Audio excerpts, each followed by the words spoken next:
প্রথম করন্থীয় তার 9:24 পদ কি বলছে একটু দেখে নি ভালো করে। বলছে, তোমরা কি জানো না, দৌড়ের খেলায় সবাই দৌড়ায়, কিন্তু একজনই কেবল পুরস্কার পায়। তোমরা এমন ভাবে দৌড়াও যেন পুরস্কার পেতে পারো। প্রেরিত পৌল এখানে একজন বিশ্বাসীর জীবনকে অ্যাথলিটের সাথে তুলনা করেছেন। তিনি বলতে চাইছেন যে ময়দানে দৌড়ায় তো অনেকেই, কিন্তু উদ্দেশ্য ছাড়া কেউ দৌড়ায় না, তারা জেতার জন্যই দৌড়ায়। আর এটাই প্রেরিত পৌলের প্রার্থনা, যে আপনার রেসটা আপনি সুন্দরভাবে ফুলফিল করুন। কিন্তু আমাদের আত্মিক দৌড়টা কিন্তু কারোর সাথে প্রতিযোগিতা বশত নয়। এমনটা নয় যে আমি আমার ভাইয়ের থেকে ভালো, বা এমনটা নয় যে আমি আমার বোনের থেকে ভালো, না। আমাদের কারোর সাথে কোনো কম্পিটিশনের কোনো প্রয়োজন নেই। সবার দৌড় যার যার নিজের লক্ষ্যে পৌঁছানোর জন্য। প্রত্যেক মানুষের এক একটা লক্ষ্য আছে, সেই লক্ষ্যে পৌঁছানোর দৌড়। কিন্তু দৌড় সবার এমন হোক যাতে শেষে গিয়ে পুরস্কারটা পেতে পারে। হালেলুয়া। আপনি যদি একটি অ্যাথলেটের জীবনকে দেখেন, তাহলে দেখবেন যে সেখানে তিনি কিন্তু খুব ডিসিপ্লিন লাইফ লিড করেন, তিনি খুব ডিসিপ্লিনকে মেনে চলেন। কিন্তু অনেক বিশ্বাসী আছে, তারা ঈশ্বরের গ্রেসকে জানে, ঈশ্বরের অলৌকিক ক্ষমতা সম্বন্ধে আইডিয়া আছে, তথাপি তারা জানে যে ঈশ্বরের আশীর্বাদ তাদের সাথে আছে, তারা সবসময় প্রার্থনা করলে আশীর্বাদ পায়, সো লাইফ ইনডিসিপ্লিন হলেও চলবে। কিরকম? আমি জানি প্রভু আমাকে ভালোবাসেন, তাই আমি যা খুশি তাই করতে পারবো, কারণ আমার তো আর পাপ নেই, কারণ আমার পাপের জন্য তো তিনি মারা গেছিলেন। কিন্তু অ্যাপোস্টল পৌল কিন্তু সেটা বলছেন না। তিনি বলছেন লাইফ হবে একজন অ্যাথলিটের মতন, সামনে অনেক বড় দৌড়, অনেক বড়। আর যেহেতু সামনে অনেক বড় দৌড়, তাহলে আমাদের দরকার সে দৌড়টা কমপ্লিট করতে, এবং সেটা কমপ্লিট করতে গেলে আমাদের লাইফে ডিসিপ্লিনের প্রয়োজন রয়েছে। অনেক মানুষ ভাবে যে ডিসিপ্লিনের কথাগুলো হয়তো মোটিভেশনাল, স্পিরিচুয়াল নয়, অনেকে ভাবে। এই জন্য দেখবেন মানে মোটিভেশনাল কিন্তু কিছু দিনের জন্য হয়। এই কিছু দিনের মোটিভেশনকে জগতের লোকেরা ধরে কিছু কিছু জিনিস হয়তো তারা অ্যাচিভ করতে পারে বিশ্বাসীদের থেকেও। কিন্তু দেখুন, ঈশ্বরের লোক হয়েও আমরা মাঝে মাঝে ঝিমিয়ে পড়ি, ঝিমিয়ে যাই। যেখানে ঈশ্বর আমাদের মহাশক্তি যোগান, আমরা মাঝে মাঝে ঝিমিয়ে যাই। আমরা এটা ভাববো না যে আর অর্ধেক ভালো আর অর্ধেক খারাপ কাজ করার পর প্রার্থনাতে এসে আমরা প্রভুকে বলবো যে প্রভু, খারাপ আর অমনোযোগী কাজগুলোকে ভালো করে দাও। অনেক সময় স্টুডেন্টরা দেখবেন সারা বছর পড়বে না, কিন্তু পরীক্ষার আগে এসে বলবে পাস্টার প্রার্থনা করুন যাতে ভালো মার্কস ক্যারি করতে পারি। যারা অলিম্পিক খেলে তারা কিন্তু একেবারে রেসের মাঠে এসে অলিম্পিকে অংশগ্রহণ করে না, তারা স্কুল লাইফ থেকেই প্র্যাকটিস স্টার্ট করে দেয়, বা কলেজ লাইফ থেকেই প্র্যাকটিস স্টার্ট করে দেয়। Practice is the most powerful, very important. প্রথম করন্থীয় কি বলছে? তাই উদ্দেশ্য, প্রথম করন্থীয় 9:26-27 পদ বলছে, তাই উদ্দেশ্য ছাড়া আমি দৌড়াচ্ছি না। যারা শূন্যে আঘাত করে, ভালো করে বুঝবো, যারা শূন্যে আঘাত করে, মুষ্টিযুদ্ধ করে, আমি তাদের মতো নই। আমি বরং দেহকে কষ্ট দিয়ে নিজের অধীনে রাখছি, যেন অন্যদের কাছে সুখবর প্রচার করবার পর আমি নিজে পুরস্কার পাওয়ার অযোগ্য না হয়ে পড়ি।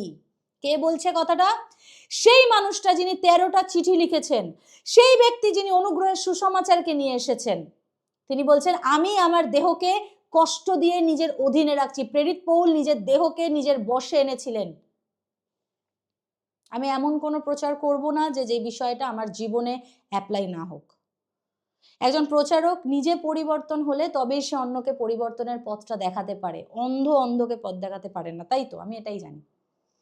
আমার টার্গেট, আমি এমন প্রচার করব, এতটা বাস্তবিক সত্যকে তুলে ধরব যা মানুষ সবসময়ের জন্য নিজের হৃদয়ে রাখতে পারে, সবসময়ের জন্য। আগে আমাকে ঠিক হতে হবে।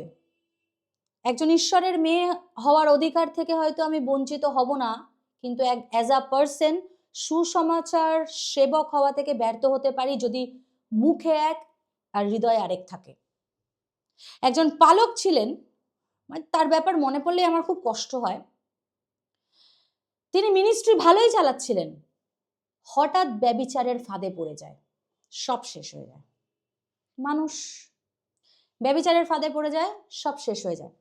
দেখুন, কোনো না কোনো সময় হয়তো ঈশ্বর তাকে আশীর্বাদ করতেন বা ক্ষমা করতেন, আবার তাকে দাঁড় করাতেন, কিন্তু মানুষ কিন্তু অত সহজে ভুলে যাবে না, তার মণ্ডলীর লোক অত সহজে ভুলে যাবে না। ঈশ্বর ক্ষমা করে দেবেন, কিন্তু মানুষ কিন্তু অত সহজে ভুলে যাবে না। তাই আজকে সারমন হয়তো উৎসাহজনক নয়, কিন্তু আমার আপনার প্রত্যেকের অনেক দরকার। আমার তো বিশেষ করে খুব দরকার, কারণ 2025-এ এন্ট্রি নেওয়ার সময় ঠিক 00 আওয়ার্সে 12টার সময় আমি ঈশ্বরের কাছে কমিটমেন্ট করেছিলাম যে প্রভু, আমি এই বছর তোমার দ্বিগুণ আশীর্বাদকে হাসিল করতে যাচ্ছি, দ্বিগুণ আশীর্বাদকে নিতে যাচ্ছি। অনেক অনেক মিরাকেল আমার জীবনে ঘটবে। আমি ডিক্লেয়ার করেছিলাম 2025-এ এন্ট্রি নেওয়ার ঠিক 00 আওয়ার্সে 12টার সময়। হালেলুয়া। দেখি ইব্রিয়তে ঈশ্বরের বাক্য কি বলছেন। ইব্রিয় 12:11 বলছে, শাসনকে আমরা আনন্দের ব্যাপার বলে মনে করি না, বরং দুঃখের ব্যাপার বলেই মনে করি, কিন্তু ঈশ্বরের শাসন মেনে নেওয়ার ফল হলো শান্তিপূর্ণ সজ্জীবন। দেখি আর একটা ধ্যান করলে আমরা এই প্রশিক্ষণ বা অনুশাসনের বিষয়টা উঠে আসে। যখন কোনো কিছু ট্রেনিং করি বা শাসনের মধ্যে থাকি, আমাদের কিন্তু ওটা ভালো লাগে না, কারণ সেটা প্র্যাকটিসের মধ্যে দিয়ে যেতে হয়, অনেক কষ্ট হয়, বিষয়টা আমাদের লাইফে স্মুথ হয় না, এই জন্য আমাদের ভালোও লাগে না। আমরা কতজন জানি মাইকেল ফিলিপসের কথা? অনেকেই। মাইকেল ফিলিপস অনেকেই হয়তো আমরা কম বেশি জানি। তিনি একজন বেস্ট সাঁতারু ছিলেন, তিনি গোল্ড মেডেলিস্ট ছিলেন। আর তিনি 5 বছর আগে, মানে গোল্ড মেডেল পাওয়ার এমনিতেই তিনি গোল্ড মেডেলিস্ট, তারপরে 5 বছর আগে তিনি মিডিয়াতে অ্যানাউন্স করেছিলেন যে আমি এর থেকেও বেশি গোল্ড মেডেল পেতে চলেছি। হয়তো মানুষ ভাবছিল যে মানুষটা একটু বেশি বেশি বলছে, এত অ্যাটিটিউড নিয়ে বলার কি দরকার, হয়তো অনেকে ভাবছে এই কথাটার। মানুষ কিন্তু তার কিন্তু অনেক মজা উড়িয়েছিল। গোল্ড মেডেল পাওয়া তো অত ইজি না, তাই ওনাকে তুচ্ছ করে বলেছিল ও মুখে অনেকেই বড় বড় কথা বলতে পারে। আর তিনি এই কথাগুলো শোনার পর, এই ক্রিটিসাইজগুলো নেওয়ার পর, তিনি প্রত্যেক দিন 5 ঘন্টা করে প্র্যাকটিস করতেন। তার জ্বর হোক, সর্দি হোক, কাশি হোক, তিনি 5 ঘন্টা করে জলের নিচে থাকতেন, কারণ তিনি সেটা তার মাইন্ডে সেট করে নিয়েছিল যে আমাকে এটা করতেই হবে। পল কি বলল? বলছে আমি উদ্দেশ্য ছাড়া দৌড়াচ্ছি না, আমি এমনি এমনি কোনো কারণ ছাড়া কষ্ট করছি না। মাইকেল ফিলিপস 5 ঘন্টা করে জলের নিচে থাকা, ইটস নট আ জোক। জ্বর, সর্দি, কাশি সমস্ত কিছুকে উপেক্ষা করে 5 ঘন্টা করে জলের নিচে থাকতেন। কিছু লোক মিনিস্ট্রি তো করে কিন্তু উদ্দেশ্যবিহীন, বিশ্বাস করুন। তাদের পালকীয় কাজ করতে হয়, তাদের একটা পদ দরকার, তাদের পালকীয় কাজ করতে হয়, তাই করে বিনা লক্ষ্যে, কারণ তারা অল্পতেই ভেঙে যায় আর সেখান থেকে বেরিয়ে আসে। কিন্তু এখন আর সময় নেই বিনা লক্ষ্যে দৌড়ানোর। 2025-এ ক্যাজুয়াল অ্যাটিটিউডকে ক্যারি করলে চলবে না। আমেন। যদি দাউদের ব্যাপারটা দেখেন তাহলে দেখবো যে দাউদ কিন্তু পরিবারের প্রথম ব্যক্তি যে অভিষেক প্রাপ্ত ছিলেন। তার ভাইদের সবার সামনে, বাবা ভাই সবার সামনে তাকে অভিষেক করা হয়েছিল। ফার্স্ট। সেকেন্ড কি করা হয়েছিল? জিহুদার লোকেরা তাকে অভিষেক করেছিল। থার্ড, তাকে অভিষেক করা হলো কোথায়? ইসরায়েল দেশের সামনে অভিষেক করা হলো।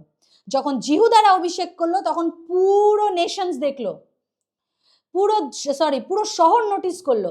আর যখন ইসরায়েল দেশের সামনে অভিষেক করা হলো পুরো কান্ট্রি দেখলো। ঈশ্বরের কাজও ঠিক এমনই হয়, এক ধাপ এক ধাপ এক ধাপ এক ধাপ, এভাবেই এগোয়। একটা মানুষকে ঈশ্বর অভিষেক করবেন কিন্তু কোনো শাসন বা কোনো বাউন্ডারির মধ্যে রাখবেন না, তা কি করে হয়? সেই শাসনটাই অনেক সময় আমরা নিতে পারি না, আমাদের জীবনে কষ্টকর হয়ে ওঠে। সেই শাসন বা ঈশ্বরের সেই অনুশাসন, ওটা আমরা নিতে পারি না। গালাতীয় 6:9, আমি কিছু ভার্স দিয়েই আমি আজকে বোঝাবো। গালাতীয় 6:9 বলছে, আমরা যে সৎভাবে কাজ করতে করতে ভেঙে না পড়ি, কারণ তা ছেড়ে না দিয়ে করতে থাকলে আমরা ঠিক সময় তার ফল পাবো। বলছে সৎভাবে কাজ করতে করতে যাতে ভেঙে না পড়ি। কেন? কারণ সৎভাবে কাজে অনেক সমস্যা থাকে। মানুষ, আপনি যত সৎ হবেন মানুষ আপনাকে তত ক্রিটিসাইজ করবে, আপনাকে তত কষ্ট দেবে, কারণ আপনি সৎ, এটাই সমাজ। সেজন্য পৌল বলছে যে সৎভাবে কাজ করতে করতে যাতে আমি ভেঙে না পড়ি। কেন? অনেক বিশ্বাসীরা কেন অনেক বিশ্বাসীরা পাপের অ্যাডিকশনের মধ্যে যুক্ত? কারণ তাদের জীবনে ঈশ্বরের শাসন নেই, তারা অনুশাসনকে তুচ্ছ করে, তাদের জীবনে কোনো ডিসিপ্লিন নেই। আমরা ভাবি যারা স্পোর্টস লাইফের সাথে যুক্ত, যারা অ্যাক্টিভ লাইফের সাথে যুক্ত, শুধু ডিসিপ্লিন তাদের জন্যই না। হয়তো তারা স্পোর্টস লাইফ বা যারা অ্যাক্টিভ লাইফের সাথে যুক্ত, তারা ক্রাউন পাওয়ার জন্য বা কোনো মেডেল পাওয়ার জন্য হয়তো দিনরাত পরিশ্রম করছে, কিন্তু তাদের থেকেও আমাদের পরিশ্রম আরো অধিক হওয়া উচিত, কারণ আমাদের ক্রাউন, আমাদের মেডেল তাদের মতন জগতে থাকে না, স্বর্গে। সুতরাং আমাদের দৌড়টা কতটা কঠিন এবং আমাদের প্র্যাকটিস এবং আমাদের ডিসিপ্লিনে থাকাটা কতটা ইম্পর্টেন্ট। কিন্তু আমাদের জীবনে যখন হার্ট কিছু চলে আসে না, তখন আমরা লাইফে ওই জিনিসগুলোকে থেকে কুইট করে বসি, যে না এটা আমার দ্বারা হচ্ছে না বা হবে না বা খুব কঠিন। ঠিক এমনই অনেক বিশ্বাসী আছে, ট্রাস্ট মি, সত্যি বিশ্বাসীরা আছে যারা মিনিস্ট্রিকে ছেলে খেলা ভাবে মিনিস্ট্রিতে তো ঢুকে যায়, তারপরে ওখানে যদি কোনো ভঙ্গুর কোনো বিষয় দেখে ওখান থেকে ছেড়ে ছুড়ে চলে আসে, তারপরে মিনিস্ট্রির নামে অন্যরকম কথা। যারা মিনিস্ট্রি, আপনারা তো সবাই জানেন, যারা মিনিস্ট্রি কাজের সঙ্গে আমরা যুক্ত আছি, কতটা টাফ লাইফ। মিনিস্ট্রি করব, পাস্টার হব, বলে দিলাম ইজি না, তার জন্য অনেক লাইফে চোখের জল, অনেক স্যাক্রিফাইস থাকে লাইফে, তবে গিয়ে সে একজন ঈশ্বরের সঠিক দাস এবং সেবক হতে পারে। হালেলুয়া। প্রেরিত পৌল কঠিন থেকে কঠিনতম কষ্ট সহ্য করেও বলেছিলেন যে আমি বাড়তে থাকবো। দেখুন, প্রেরিত পৌলের মতন তো কষ্ট আমরা সহ্য করি না। ওরে বাপরে, যা মানে এটা করিয়েই ছিলেন প্রভু, কারণ প্রভুর দাসদের যেই কষ্ট দিয়েছিলেন, যেই লেভেলের কষ্ট দিয়েছিলেন, তো প্রভু তো সেটাই বলেছিলেন যে সে যখন আমারতে থাকবে আমি অতটাই তাকে কষ্ট দেব। তো তাহলে ভাবুন সে কত কষ্ট সহ্য করেছেন। আমরা অনেক সময় বাইবেল পড়তে আমরা সময় ঘুম পায়, অনেক সময় কষ্ট হয়, কিন্তু আমি সেদিনকে ধ্যান করছিলাম, এই বাইবেলের এক একটা পেজ লিখতে গিয়ে বিশ্বাসীদের গলা পর্যন্ত কেটে ফেলা হয়েছিল, চামড়া পর্যন্ত তোলা হয়েছিল, গরম তেলের মধ্যে সেকা হয়েছিল। এখানে শুধু প্রভু যীশু খ্রিস্টের রক্ত একা নয়, প্রত্যেকটা বিশ্বাসীদের রক্ত এখানে রয়েছে। তাহলে এই বাইবেলকে কিভাবে তুচ্ছ করা হয়, কিভাবে না পড়ে থাকা হয়? শুধু ভাবি, আমি সেদিনকে ভাবছিলাম বাইবেল পড়তে পড়তে যে কত শহীদ হয়েছে শুধু মানুষ বাইবেল পড়বে বলে। পবিত্র আত্মা 40 জন মানুষকে দিয়ে লিখিয়েছিলেন, তারা তো গেছেই, তারপরে যারা ট্রান্সলেট করেছে, মানে নির্মম। এই নির্মম অত্যাচার হয়েছে বলেই পৃথিবীর মধ্যে সবচেয়ে বেশি বাইবেল বিক্রি হয়েছে এবং সবচেয়ে বেশি ভাষায় বাইবেলই লেখা হয়েছে। হালেলুয়া। যেটা খারাপ হবে ঈশ্বর তার থেকেও দ্বিগুণ ভালো করে দিতে পারেন, কারণ ওটা আমার ঈশ্বর। আর একটা বাক্যকে দেখি, 2 তিমথিও তার 4:7, এখানে বলছে, খ্রিস্টের পক্ষে আমি প্রাণপণ যুদ্ধ করছি, আমার জন্য ঠিক করা পথের শেষ পর্যন্ত দৌড়েছি এবং খ্রিস্টীয় বিশ্বাসকে আমি ধরে রেখেছি। হালেলুয়া। আমরা সবাই একদিন না একদিন মারা যাব, কেউ বলতে পারবে না আমরা অমর। মৃত্যুর শেষে কিন্তু এটা ভেবে, যতজন আছি আমাদের, মৃত্যুর শেষে কিন্তু এটা ভেবে আমাদের আনন্দ করে মরতে পারবো যে না, শেষ দিন পর্যন্ত বিশ্বাসে স্থির ছিলাম, শেষ দিন পর্যন্ত যিশুর জন্য চিৎকার করে গেছি, গলা ফাটিয়ে গেছি, ঘাম জড়িয়ে গেছি, হয়তো পৌলের মতন কিছু হয়নি, কিন্তু চেষ্টা করে গেছি, বিশ্বাসে স্থির ছিলাম। এটাই তো অনেক বড় জিনিস, বিশ্বাসে স্থির থাকা। মরেও শান্তি, আর মৃত্যুর পর তো শান্তিই শান্তি, no cancer, no disease, no pain, no কিছু। সুতরাং আমাদের উদ্দেশ্য শুধু চার্চে আসবো, জয় যিশু বলবো, সেটা নয়। আমাদের উদ্দেশ্য হলো নিজেদের দৌড়কে কমপ্লিট করা। উদ্দেশ্য জীবনের শেষ দিন পর্যন্ত আমাদের বিশ্বাসকে সযত্নে রাখা। উদ্দেশ্য হলো নিজে একটা উদাহরণ তৈরি হব আমাদের সন্তানদের কাছে। হালেলুয়া। অনেক বিশ্বাসী চার্চে আসা, সহভাগিতা আসা, এটাকে অনেকে প্রায়োরিটি দেয় না, এবং তাদের মানে এই সন্তান কথাটা বলা আমার মাথায় এলো, তারা যেহেতু চার্চে আসা, সহভাগিতা, এগুলোকে প্রায়োরিটি দেয় না, তাদের সন্তানরাও তাই দেখেই শিখছে, তাদের সন্তানরাও এগুলোকে প্রায়োরিটি দেয় না, তারাও চার্চে আসে না, তারাও সহভাগিতা করে না, তারাও বাইবেল খুলে দেখে না। এই জন্য দেখুন জায়গায় জায়গায় gender related issue, reels, TikTok, নানা রকম জিনিস, অশ্লীল গানে নাচ, যা খুশি তাই খ্রিস্টের সন্তানদের তাদের জেনারেশনরা। বাচ্চারা হলো আমাদের ভবিষ্যৎ, দেশের ভবিষ্যৎ। আমাদের তাদের শিক্ষা দিতে হবে এবং নিজেদেরকেও তাদের কাছে উদাহরণ হিসাবে তুলে ধরতে হবে। আপনি ক্যালিফোর্নিয়ার বিষয়টা একবার দেখুন। ক্যালিফোর্নিয়াতে এরকম লাল রঙের ড্রেস পরে মাথার মধ্যে ডেভিল সাইন দিয়ে বড় করে একটা পোস্টার লিখে ইংলিশে লিখেছে যে ঈশ্বরকে এই দেশ থেকে বের করে দিতে হবে। আপনারা হয়তো দেখেছেন, বড় বড় করে লেখা। এইটা তাদের সন্তানরাও দেখেছে, এটা দেখেই শিখেছে। কি হলো ক্যালিফোর্নিয়া? ঈশ্বরের সাথে এরকম করা যায় না। ঈশ্বর সর্বশক্তিমান, omni presence গড, তার সাথে এসব চলে না। চলুন তাহলে 3টি স্পিরিচুয়াল চাবির বিষয়টা একটু দেখি, যাতে আমরা সকলেই আত্মায় সেই মাইকেল ফিলিপসের মতন হতে পারি। আমেন। প্রথমে যেটা অনুশীলন করতে হবে বা প্রথমে যেটা আমাদের হ্যাবিট করতে হবে সেটা হচ্ছে প্রার্থনা। আমরা সবাই জানি যে মানুষের বানানো রীতিনীতিকে প্রভু যীশু খ্রিস্ট একদমই পছন্দ করতেন না, ঘৃণা করতেন। তিনি বলতেন যে মানুষকে বোকা এবং মূর্খ করে তোলে এই রীতিনীতি, মানুষের বানানো রীতিনীতি। প্রভু এইসব মানুষের জন্য পিতা ঈশ্বরের কাছে প্রার্থনা করতেন। তিনি একাকী চলে যেতেন পাহাড়ে, তিনি গিয়ে প্রার্থনা করতেন, বাগানে তিনি গিয়ে প্রার্থনা করতেন। অর্থাৎ তার এটা থেকে আমরা বুঝতে পারি যে তিনি একজন প্রার্থনাশীল ব্যক্তি ছিলেন যখন মানুষ রূপে ছিলেন। আমরা অনেকে বলি প্রভু যেমন ছিলেন আমাদেরও সেরকম হতে হবে, বাট আমরা কি পারি প্রভুর মতন? প্রভু বলেছে be holy cause I am holy, কিন্তু হয় না।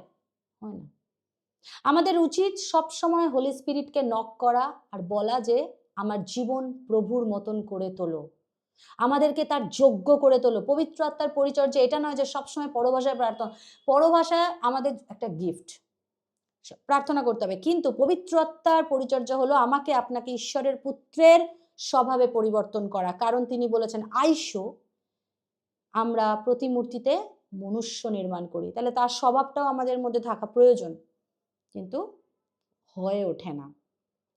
মথি তার 6:5 বলছে তোমরা যখন প্রার্থনা করো তখন ভণ্ডদের মতন করো না, কারণ তারা লোকদের কাছে নিজেদের দেখানোর জন্য সমাজ ঘরে ও রাস্তার মোড়ে দাঁড়িয়ে প্রার্থনা করতে ভালোবাসে। আমি তোমাদের সত্যি বলছি তারা তাদের পুরস্কার পেয়ে গেছে। হালেলুয়া। দেখুন যীশু খ্রিস্ট বললেন যখন, খুব ইম্পর্টেন্ট, যখন তুমি প্রার্থনা করো, এটা বলেনি যদি তুমি প্রার্থনা করো। সুতরাং প্রভু জানতেন যে প্রার্থনা করা ইম্পর্টেন্ট, এটাও একটা অনুশীলন। দেখুন যদি ডক্টরের কাছে আমরা যাই এবং ডক্টর যদি কোনো মেডিসিন প্রেসক্রাইব করে দেয়, ডক্টর কিন্তু এটা বলবে না যে যদি আপনি খান, ডিনার করুন বা লাঞ্চ করবেন তখন আপনি ওষুধটা খাবেন না। ডক্টর জানে যে আপনি খাবেন, আপনি ডিনারও করবেন, আপনি লাঞ্চও করবেন, কারণ ডাক্তার জানে যে একটা মানুষকে বেঁচে থাকতে গেলে খাদ্যের প্রয়োজন হয়। সুতরাং প্রার্থনাও আমাদের জীবনের আত্মিক অনুশাসন হওয়া দরকার, কারণ আমাদের জীবনে বেঁচে থাকতে গেলে প্রার্থনার প্রয়োজন রয়েছে। প্রার্থনাবিহীন এ জাতি বাহির হইবে না, বাক্যে আছে না? কিন্তু আমাদের প্রার্থনা ভণ্ডদের মতো না হোক, কারণ ভণ্ডরা প্রার্থনা দেখাতে ভালোবাসে। বাক্য বলছে মতি 6:6 যে কিন্তু যখন প্রার্থনা করো তখন ভিতরের ঘরে গিয়ে দরজা বন্ধ করো এবং তোমার পিতা যাকে দেখা যায় না কিন্তু তিনি সেখানে উপস্থিত আছে তার কাছে প্রার্থনা করো। তোমার পিতা যিনি গোপনে সবকিছু দেখেন তিনি তোমাকে পুরস্কার দেবেন। Wonderful verse. বলছে যাকে দেখা যায় না তোমার পিতা কিন্তু তোমার সাথেই আছেন। সুতরাং আমরা বুঝতে পারলাম যে প্রার্থনা আমাদের আত্মিক অনুশাসন বা অনুশীলন বা ডিসিপ্লিন আমাদের হওয়া প্রয়োজন। জেনুইন প্রেয়ার লাইফ তৈরি করতে হবে। একটু প্রার্থনা করলাম আমি উঠে গেলাম আবার একটু না, জেনুইন প্রেয়ার লাইফ তৈরি করতে হবে। আমাদের কথা এটা হবে না যে পাস্টর প্লিজ আমার জন্য একটুখানি প্রার্থনা করবেন। আমাদের কথা এমন হবে পাস্টর চলুন একসাথে প্রার্থনা করি। হালেলুয়া। মথি তার 26:40 বলছে এরপরে তিনি শিষ্যদের কাছে এসে দেখলেন তারা ঘুমিয়ে পড়েছে। তিনি পিতরকে বললেন এ কি, আমার সঙ্গে 1 ঘন্টাও কি তোমরা জেগে থাকতে পারলে না? দেখুন কাদেরকে ঘুমিয়ে পড়তে দেখলো? তার নিজের শিষ্যদেরকে, ভিড়ে থাকা লোকদের নয়, তার শিষ্যদেরকে দেখলো, তার আপন লোকদের দেখলো যাকে তিনি ভালোবাসেন। প্রভু যীশু খ্রিস্ট তিনি কি এক্সপেক্ট করেছিলেন তার শিষ্যদের কাছে? অনলি 1 আওয়ার, জাস্ট 1 ঘন্টা। প্রভু বলছেন মাত্র 1 ঘন্টা ঈশ্বরের সঙ্গে কথা বলো। আর আমাদের মধ্যে কেউ আমরা এত বিজি না যে আমরা 1 ঘন্টা ঈশ্বরকে দিতে পারি না। অ্যাটলিস্ট 1 ঘন্টা প্রার্থনা করার প্রতিজ্ঞা আমরা সকলেই করতে পারি। আর আমরা হ্যাবিটে এটাকে নিয়ে আসবো। আমরা মিনিমাম ট্রাই করি, যীশু খ্রিস্ট এটা ম্যাক্সিমামে পরিবর্তন করবে। আমেন।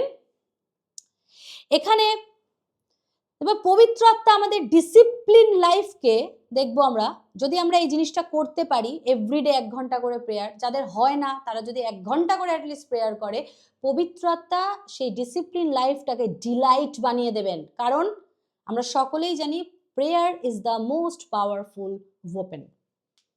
কেন প্রার্থনা করব? কারণ প্রভু বলেছেন যাতে পরীক্ষায় না পড়ো। যদি প্রার্থনা না করি খ্রিস্টীয় লাইফ কিন্তু এনজয় করতে পারবো না। প্রার্থনা না করলে খ্রিস্টীয় লাইফ এনজয় করতে পারবো না। কিভাবে?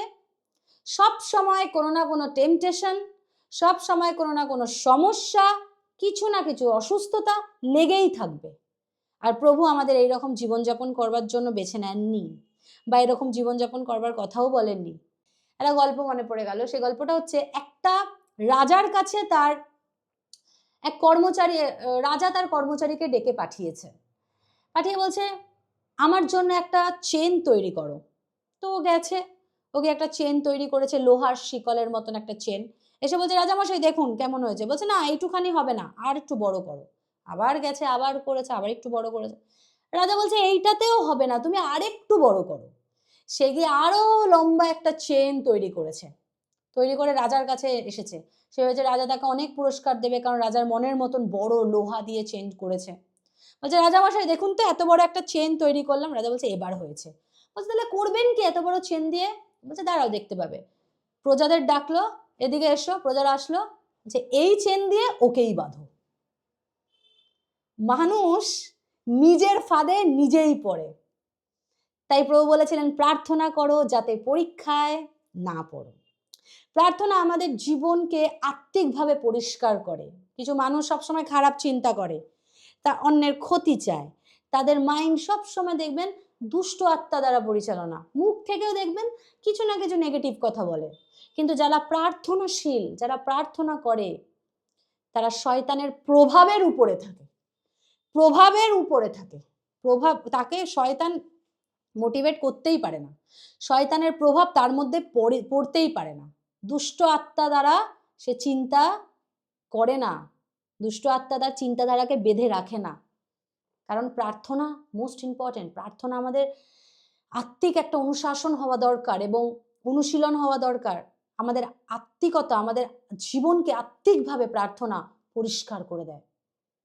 কোনো এক ম্যান অফ গড বলেছিলেন যে যদি আমরা প্রার্থনা করি তাহলে প্রার্থনা আমাদের পাপের জীবনে ঢুকতে দেবে না, আর যদি পাপ করি তাহলে পাপ আমাদের প্রার্থনার জীবনে ঢুকতে দেবে না। তাহলে চয়েস আমাদের কাছে না, কারণ ঈশ্বর আমাদের স্বাধীন ইচ্ছা দিয়েছে।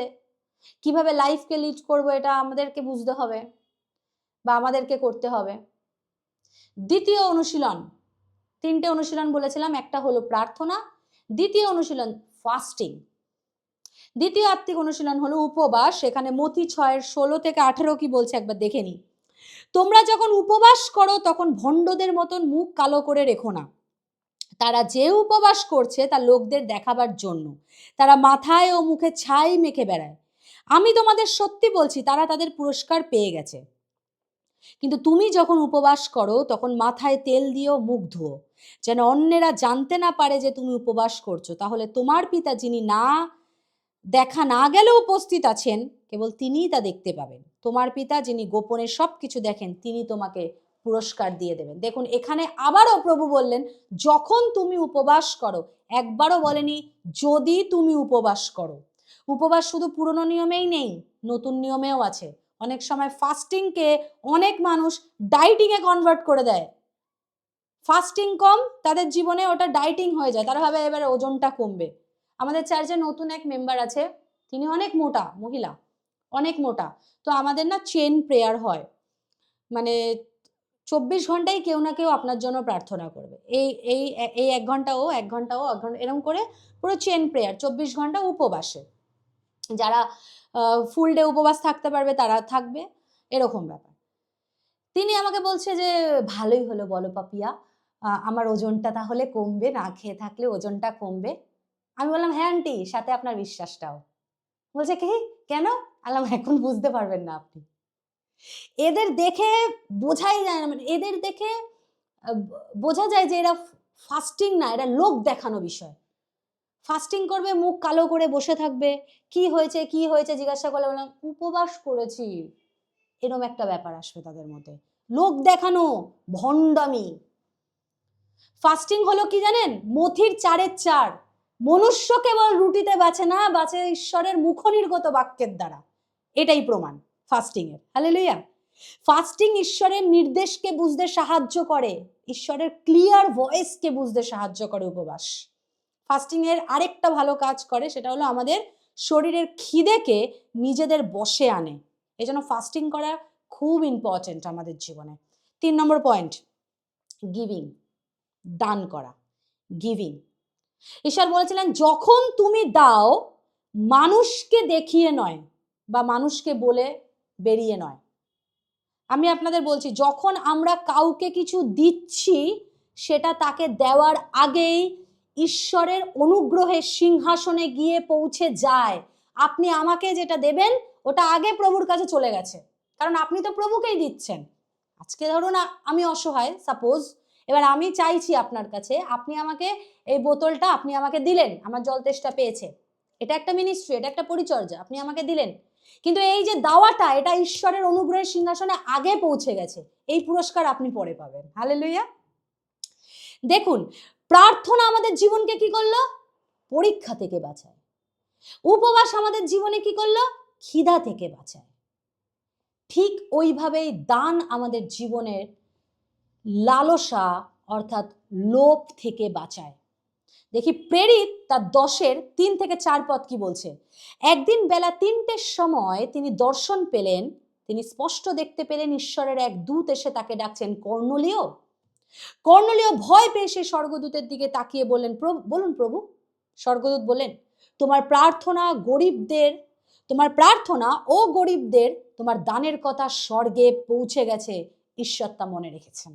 হালেলুয়া, কত সুন্দর একটা পদ। যখন আমরা কাউকে কিছু দিই, তখন কিছু সময়ের জন্য আমি আমার ধনরাশিকে অনন্ত আশীর্বাদের অধিকার বানিয়ে ফেলি। হালেলুয়া, যা কখনো শেষ হবে না। এই ধনরাশি কখনো শেষ হবে না। যখন একবার দেখুন, ভাবুন, যখন সেই মহিলা তার বানানো সেই একটু তেল এনে যিশুর পায়ে যখন ঢেলে দিল, কি করলো? ওই তেলটা ছিল তার কাছে বেঁচে, ওই তেলটা এনে প্রভুর পায়ে ঢেলে দিল।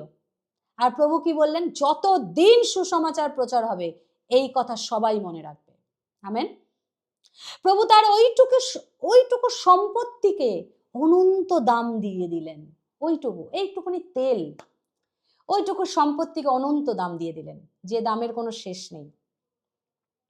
আর মানুষ তো কাউকে কিছু দেওয়া দূরের কথা, ঈশ্বরের রাজ্যে অফারিং নিয়ে আসে ছেঁড়া নোট নিয়ে। আমি অফারিং অনেক সময় গুনি, ছেঁড়া